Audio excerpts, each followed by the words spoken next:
नमस्ते दोस्तों।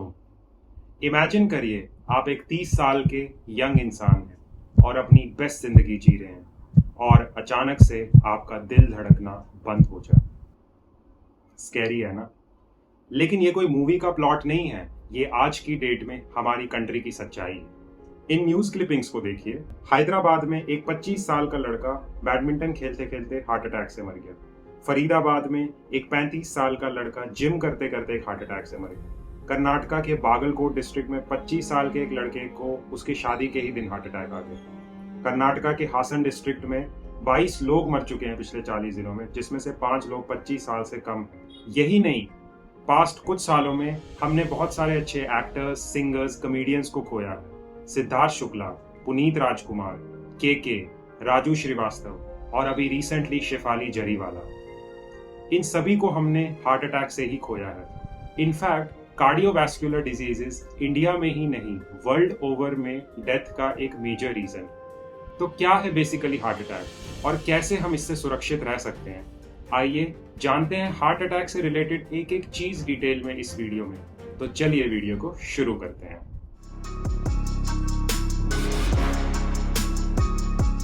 सबसे पहले समझते हैं कि हमारी बॉडी में हार्ट का क्या रोल होता है। इसे मैं एक एग्जांपल से समझाता हूँ। जैसे हमारे घर में मोटर होती है, हम जब उसका स्विच ऑन करते हैं तो वो क्या करता है, जो हमारा पानी नीचे में स्टोर्ड है उसे पंप करके ओवरहेड टैंक में डाल देता है और उसके बाद उस ओवरहेड टैंक से हम लोग डिफरेंट डिफरेंट नलों में उसको यूज करते हैं। सिमिलरली हार्ट भी जो है वो हमारी बॉडी का पंपिंग स्टेशन है, जिसका रोल है ऑक्सीजन पुअर ब्लड को हमारे डिफरेंट ऑर्गन से रिसीव करना, उसे पंप करके लंग्स की तरफ भेजना। जब लंग्स उस खून को प्यूरिफाई कर देते हैं, उस ऑक्सीजन रिच ब्लड को रिसीव करना और उस ब्लड को हमारे डिफरेंट डिफरेंट ऑर्गन्स और टिश्यूज में पंप करना आर्टरीज के थ्रू।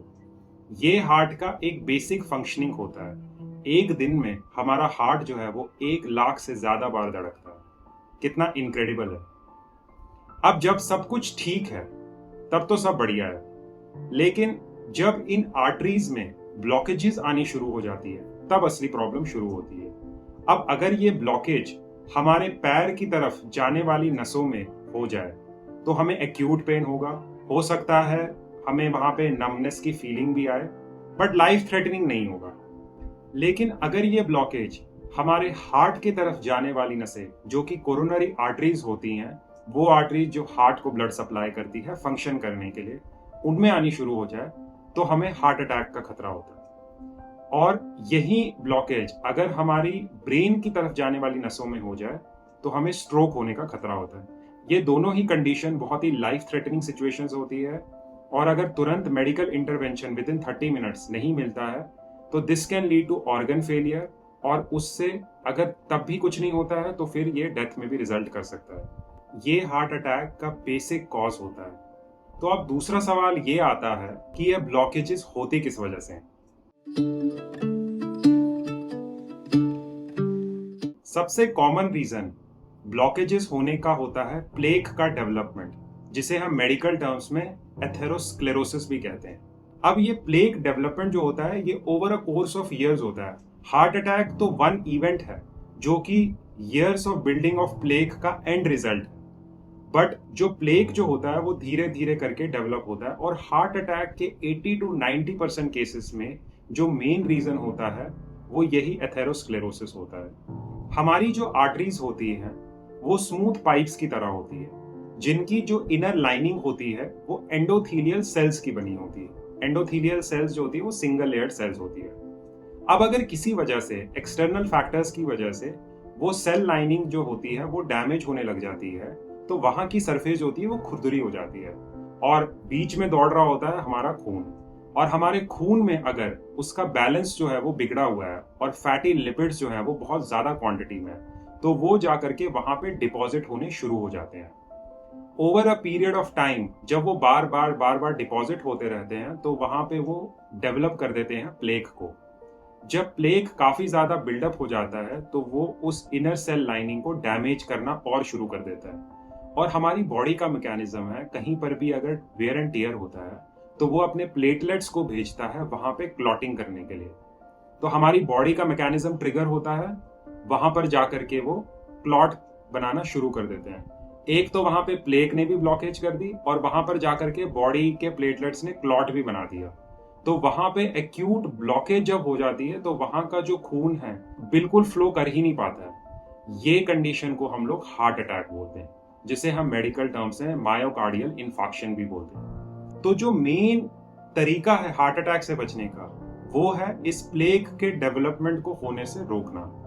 जैसे कि हमने समझा कि हमें प्लेक डेवलपमेंट को रोकने के लिए दो चीजों पे ध्यान देना है। पहला, कि हमारी जो इनर सेल लाइनिंग है आर्टरीज को, उसको डैमेज होने से बचाना है। और दूसरा, जो हमारा ब्लड फ्लो कर रहा है उसका एक हेल्दी बैलेंस हमको मेंटेन करना है। जब ये दोनों कंडीशंस का हम ध्यान रख लेंगे तो हमारे प्लेक का डेवलपमेंट ही नहीं होगा। तो समझते हैं कि कैसे हम इस प्लेक के डेवलपमेंट को रोक सकते हैं, इसके रीजंस और इसकी रेमेडीज। तो इसे मैंने 3 कैटेगरीज में डिवाइड किया। पहला बॉडी के लेवल पे, दूसरा माइंड के लेवल पे और तीसरा हैबिट्स के लेवल पे। पहला डिस्कस करते हैं बॉडी के लेवल पे। तो पहला इंपॉर्टेंट रीजन है हार्ट अटैक का, वो है हाई बॉडी फैट। अगर आप एक ओबीज कैटेगरी में फॉल करते हैं और अगर आपका बॉडी फैट काफी हाई है, आइडियल बॉडी फैट मेल्स के केस में 10 to 20% के आसपास होता है और फीमेल्स के केस में 20 to 30% के आसपास होता है। अगर आपका बॉडी फैट इस रेंज से बाहर है और ज्यादा है, तो आपकी फर्स्ट प्रायोरिटी ये होनी चाहिए कि कैसे भी करके अपनी एक्सरसाइज और अपनी डाइट में मॉडिफिकेशंस करके आप अपने आप को एक हेल्दी बॉडी फैट की रेंज में लेकर आए। बॉडी फैट बहुत आराम से आप नाप सकते हैं, स्किन फोल्ड कैलिपर्स भी आते हैं। अगर आप बॉडी कॉम्पोजिशन मीटर खरीद लें तो वो भी बहुत ज़्यादा महंगे नहीं आते हैं, उसके थ्रू भी आप बॉडी फैट अपना देख सकते हैं। नहीं तो आजकल की के डेट में काफ़ी सारी जिम्स में भी बॉडी कॉम्पोजिशन मीटर्स लगे होते हैं, वहाँ जाकर के भी चेक करवा सकते हैं। दूसरा इंपॉर्टेंट रीज़न है हाई ब्लड प्रेशर। दोस्तों, ब्लड प्रेशर जो है वो एक साइलेंट किलर है, जल्दी पता नहीं चलता है लेकिन बहुत ही घातक है। पहले समझते हैं ब्लड प्रेशर क्या होता है। तो जब आपका खून आपकी आर्टरीज में दौड़ रहा होता है तो वो एक प्रेशर एक्सर्ट करता है उसकी वॉल्स के ऊपर। जब एक ये ठीक रेंज में चल रहा हो तब तो सब ठीक है, लेकिन अगर ये हाई रेंज में चल रहा है, हाई मतलब कि 130 to 85 से अगर कंसिस्टेंटली ये हाई है, तो वो आपकी इनर सेल की जो लाइनिंग होती है आर्टरीज की, उसको डैमेज करना शुरू कर देता है। और अगर उसको वो डैमेज कर रहा है तो वहां पे प्लेक का फॉर्मेशन बहुत ईजी हो जाएगा।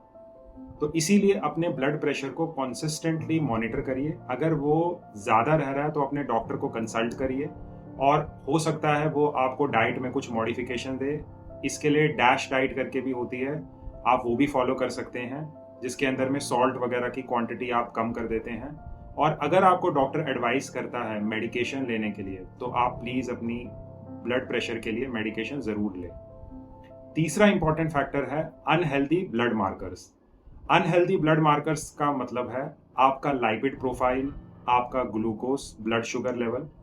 अगर आपका कोलेस्ट्रॉल हाई है, ट्राइग्लिसराइड्स आपके कंसिस्टेंटली हाई है, एलडीएल हाई है, ब्लड ग्लूकोज आपका काफ़ी हाई चल रहा है, तो आपके खून में फैटी लिपिड्स एक्सेस अमाउंट में सस्पेंडेड है।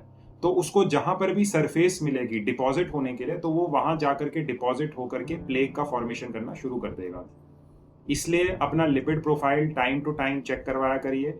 और अगर वो रेंज से बाहर चल रहा है तो अपनी डाइट में मॉडिफिकेशंस करें। For the time being junk बिल्कुल अवॉइड करें, बाहर का खाना बिल्कुल अवॉइड करें जिसके अंदर में trans fat, saturated fats high होते हैं। और अपने फैमिली डॉक्टर से कंसल्ट करें और उसको एक हेल्दी रेंज में लेकर आएं। इसकी क्या रेंजेस होती हैं ट्राइग्लिसराइड्स, एलडीएल, एचडीएल की, मैं यहाँ पर डाल दूंगा, आप स्क्रीन पे देख सकते हैं। दूसरा आता है माइंड के लेवल पे।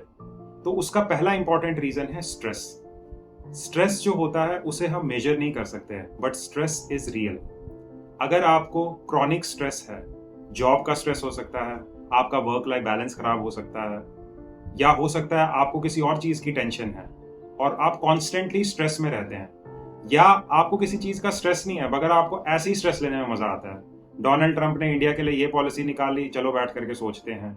बगल वाली आंटी ने किसी को कुछ बोल दिया, चलो बैठ करके सोचते हैं। इसकी लाइफ में क्या हो रहा है उसका बैठ करके स्ट्रेस ले रहे हैं।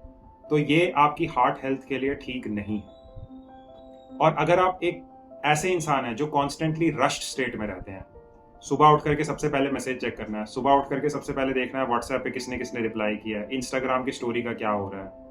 ये भी आपको कॉन्स्टेंटली एक एंग्जाइटी की स्टेट में रखता है, और एंग्जाइटी से आपका ब्लड प्रेशर हाई होता है और आपकी वो हार्ट हेल्थ के लिए ठीक नहीं है।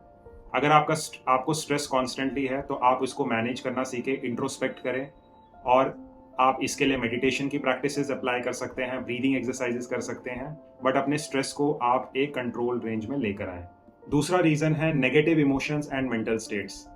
अगर आप एक ऐसे इंसान हैं जिनके अनकंट्रोल्ड इमोशंस हैं, आपको बहुत ज़्यादा गुस्सा आता है, आपको बहुत ज़्यादा किसी चीज़ में डर लगता है, आज की डेट में हर कोई अपनी जॉब के लिए हो सकता है घर से बाहर है, तो आपको हर टाइम लोनलीनेस फील होती रहती है, आपको एक डिप्रेसिव स्टेट हमेशा फील होता है, तो ये आपकी हार्ट हेल्थ के लिए सही नहीं है। आप डिफरेंट डिफरेंट कम्युनिटीज़ में इंटरेक्ट करने की कोशिश करें, अपने फ्रेंड सर्कल्स में जाएं, रिलेशनशिप्स के ऊपर अपने वर्क करें, और अपने आप को एक हैप्पी स्टेट में रखें। और अगर आपको लगता है कि आप अपने इस नेगेटिव मेंटल स्टेट से बाहर नहीं आ पा रहे हैं despite doing everything possible in your control, तो आप एक साइकेट्रिस्ट से ज़रूर कंसल्ट करें। इसमें कोई शर्म की बात नहीं है। जैसे हमें फिजिकली कोई प्रॉब्लम होती है तो हम एक डॉक्टर के पास जाते हैं, वैसे ही हमें अगर कोई मेंटली कोई इश्यू लग रहा है तो हम एक डॉक्टर के पास ज़रूर जा सकते हैं, साइकेट्रिस्ट के पास ज़रूर जा सकते हैं। इसमें मैं एक और चीज़ बताऊंगा कि आप मेडिटेशन की प्रैक्टिस को ज़रूर अपनी लाइफ में इम्प्लीमेंट करें। पर्सनली मुझे इसने बहुत बेनिफिट किया है।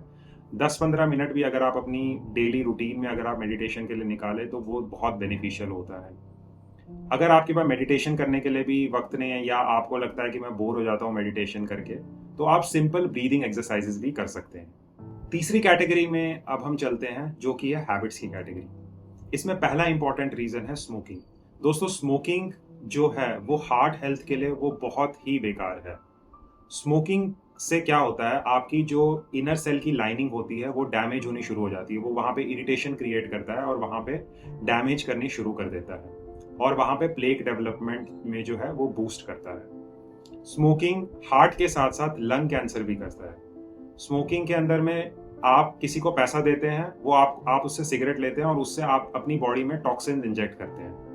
इससे बेकार चीज आपकी हार्ट हेल्थ के लिए और कुछ नहीं हो सकता है। अगर मैं एक चीज बोलूंगा जिसे आपको अपनी लाइफ में लाना चाहिए अपनी हार्ट हेल्थ को सही करने के लिए, वो है स्मोकिंग को छोड़ना। अगर आप एक नॉन स्मोकर हैं तो कंग्रेचुलेशंस, इससे बिल्कुल दूर रहें। और लेकिन अगर आप स्मोकर हैं तो आप स्टेप वाइज मैनर में अपनी स्मोकिंग की हैबिट को छोड़ें। आज की डेट में बहुत सारी संस्थाएं आ गई हैं, बहुत सारे रिहैब सेंटर्स आ गए हैं जो ऐसे प्रोग्राम्स रन करते हैं जिसके थ्रू आप अपनी स्मोकिंग की हैबिट को छोड़ सकते हैं। दूसरा आ गया ईटिंग जंक फूड। जंक जो है वो स्पेसिफिकली ऐसे ही इंजीनियर किया जाता है जो हमारे टेस्ट बड्स को मैक्सिमम तरीके से सेटिस्फाई कर सकें और हम उसको खाने से अपने आप को रोक ना पाएं। लेकिन जंक आपकी बॉडी के लिए और आपके हार्ट के लिए सही नहीं है। जंक में high amount of saturated fats होता है, ट्रांस फैट्स होते हैं, और जीरो न्यूट्रिशनल वैल्यू होती है। इसलिए अगर आप जंक खाते हैं, आप ऐसे हैं जो हर टाइम पिज्ज़ा और बर्गर ठूसते रहते हैं, तो प्लीज़ रुक जाएं। ये सड़क जो है वो हार्ट अटैक पे ही जा करके रुकेगी। रुक जाएं, घर का खाना खाएं, धीरे धीरे करके अपनी हैबिट को कंट्रोल करें और घर का खाना ज़्यादा खाने के टूवर्ड्स आप देखें। और जो इसकी तीसरी वजह है वो है सिडेंटरी लाइफस्टाइल। दोस्तों, हमारी जो बॉडी डिज़ाइन हुई है स्टार्ट से ही, वो मूवमेंट के लिए डिज़ाइन हुई है। हम जो है स्टार्टिंग में कैसे खाना खाते थे, हम हंट करते थे, अपने फूड के लिए हम स्ट्रगल करते थे, उसके बाद उस खाने को हम खाते थे, तो फिजिकल लेबर हमेशा बहुत ज़्यादा रहता था। बट आज की डेट में फूड इतना अबंडेंस में है, आपको जस्ट फ़ोन पे क्लिक करना है और फूड आपके घर पे आ जाएगा। हमारा काम जो है वो मोस्टली लैपटॉप्स और स्क्रीन्स के आगे ही होता है। मतलब हमें लिटरली हमें अपने कमरे से बाहर निकलने की ज़रूरत नहीं अपने आप को सस्टेन करने के लिए। ये हमारी मैक्सिमम बीमारियों की वजह बनता जा रहा है। इसीलिए अपनी हार्ट हेल्थ को सही रखने के लिए आप बॉडी मूवमेंट्स ज़रूर करें। बॉडी मूवमेंट्स का मतलब है, अगर आप जिम करते हैं तो 40 to 45 मिनट्स के अगर एक वीक में 3 to 4 वर्कआउट्स भी कर ले, वो भी मोर देन इनफ है। अगर आपको जिम पसंद नहीं है तो 30 से 35 मिनट का वॉक करें। अगर वो भी पसंद नहीं है तो खाने के बाद एटलीस्ट 15 से 20 मिनट का स्लो वॉक किया करें।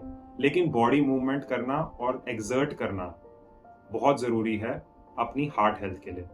तो ये है ओवरऑल एक अंडरस्टैंडिंग हार्ट अटैक से रिलेटेड और कैसे हम अपने आप को इससे प्रोटेक्ट कर सकते हैं।